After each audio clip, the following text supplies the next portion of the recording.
যেতে পারছেন নীলমহলে? না, আজকে আমরা ইউনিভার্সিটি আসছিল, ঘুরতে আসছিলাম, কিন্তু আয়া এখানকার লোকজনরে করলাম, জিজ্ঞাসা করলাম যখন, তখন কইছে যে এখানে ক্লোজ, নৌকা যাইতো না।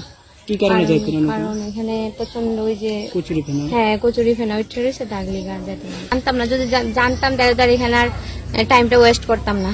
তার সাথে কথা হয়েছে কর্তৃপক্ষ? না, কর্তৃপক্ষের সঙ্গে কথা হয়েছে না, লোকাল একজন ভদ্রলোকের সঙ্গে কথা কইছিলাম, তখন কইছে যে এখানে বোট যায় না, কচুরি ফান্না ডেলিভারি আর কি।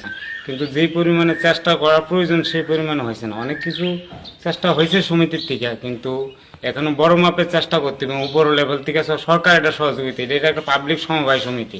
সমবায় সমিতি যথেষ্ট চেষ্টা করছে এখানে সাফ করার জন্য, কিন্তু তো ওনারা একলা ক্ষমতা হয়েছে না এটা পরিষ্কার রাখার জন্য। এখন সরকার এটা উদ্যোগ না নিলে এটা কিছু করা যাবে না। এখন সরকার নিতে হবে উদ্যোগ। এখন সমিতি সমস্ত ত্রিপুরা এবং ত্রিপুরার বাইরে আমাদের পার্শ্ববর্তী রাষ্ট্র বাংলাদেশ বিভিন্ন জায়গা থেকে আজকেও তামিলনাড়ু থেকে এখানে লোক আসছে।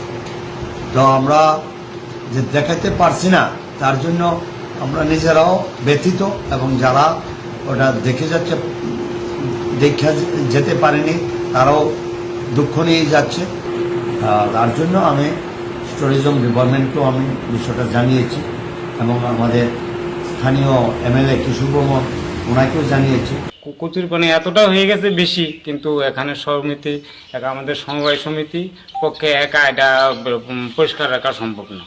এখন সরকার উদ্যোগ নিতে হবে। নৌকা আপনারা কতজন, মানে আপনার মতে মনে কতজন আছে? এখানে আমরা এরকম 4-5টা এরকম হাতের বোট চলে, এরকম মেশিনের বোটও চলে অনেকগুলি।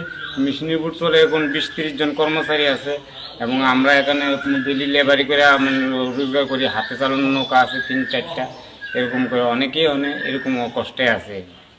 সমিতিও অসুবিধায় ভুগতে আছে, আমরাও খুব কষ্টে আছি, কিন্তু সরকার উদ্যোগ নিতে হবে। সরকার উদ্যোগ না নিলে কি